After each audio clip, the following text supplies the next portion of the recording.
In this video, I want to take you on a journey of my overly zealous GTD interpretation, this toxic side of my interpretation, and share how productivity almost rendered me unproductive, and the things I'm learning on this journey as I move back towards a productive way of working. I'm David McMeekin, and welcome to, or welcome back to my channel.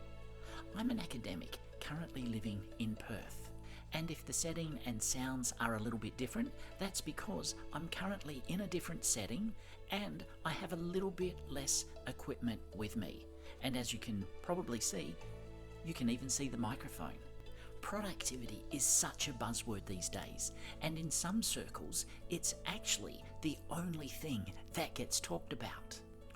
What we don't talk about is how this productivity and being so productive and so on top of things can actually lead us to a point where it reduces our productivity and can sometimes render us close to unproductive, or at least nothing productive.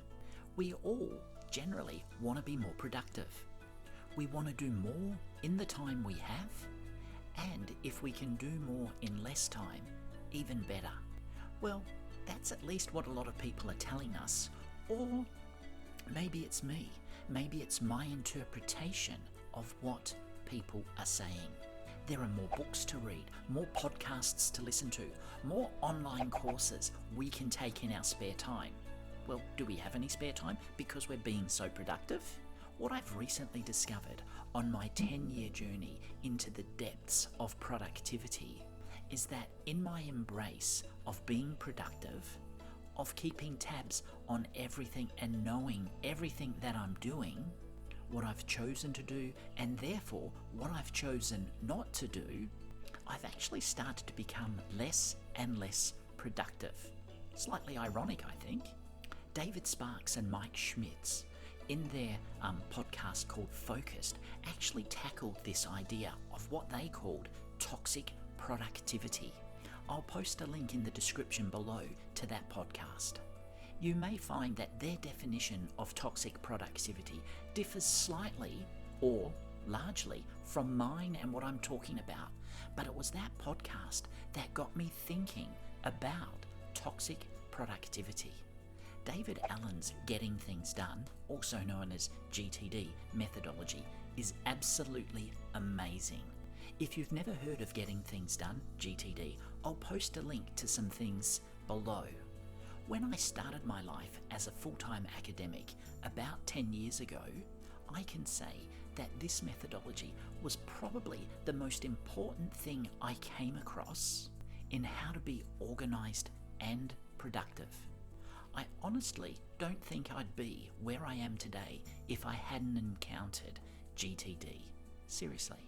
At one point in time, someone asked me if GTD had been helpful. And before I could even answer the question, my wife stepped in and said, David would not have been able to do and manage everything that's on his plate without that methodology. I hadn't even noticed that my wife was paying attention. That really spoke to me about how brilliant GTD was and how it was manifesting, or how I was implementing it. Everything, and I mean everything, went in the inbox. Nothing was missed. Once it was in the inbox, I could then process it. If it took more than 2 steps, well, then it became a project on its own. But I knew where everything was, and I had a place to process it, the inbox. It was a system in which I was able to get an oversight and an overview of everything I had going on, what was happening, who I was interacting with, what projects, what tasks, everything was there. I knew where it was and what I had to do. The issue I've started to realize is that I've probably over-internalized the GTD system, and I was actually starting to become unproductive. There were so many things going into the inbox, so many things that required 2 or more steps and were becoming their own individual projects. I had a lot of projects on my list. I had started to go down the toxic productivity line and was becoming unproductive. By capturing everything and having a place for everything, I was able to know what I was doing, obviously. If I was doing A, that meant B, C, D, and everything else wasn't being done. That could be done at a later point. If something came up, I could look at it and I could go, I can do that, and I'll do that now, because I was fully aware of what I was no longer doing, or what I was choosing not to do, and what I was choosing to do. I was fully aware of all of those choices of what was and was not getting done. My internalization of this actually was leading me to think I could take on almost any project. Why? Because I knew what I was choosing to do and what I was choosing not to do. I could say yes to things given I had this full oversight of everything going on. That first word that kids learn, no, was probably falling out of my vocabulary. A good implementation of GTD meant, at least from my interpretation, I could take things on and simply reschedule other things. I was probably heading towards taking on this unlimited number of projects because I could be organized and organized enough.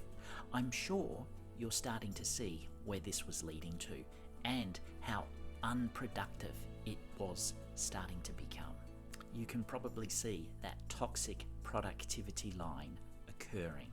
This over-internalization meant that I didn't see my limited number of resources. I have a limited time and I have limited energy. And when that's gone, it's gone.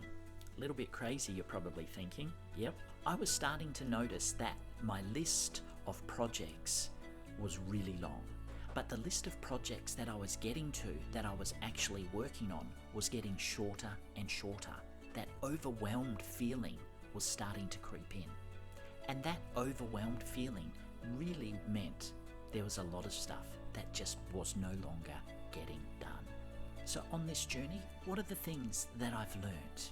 Well, GTD is an amazing methodology that when it's implemented with a really good understanding of our own finite resources, it works amazing. GTD can be interpreted to a point that you think you can take on everything.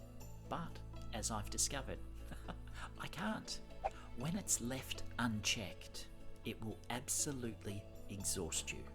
When worked well with, GTD will allow you to get more things done than you thought possible, but not everything. Productivity should lead you to get more things done, but it shouldn't mean you do more work.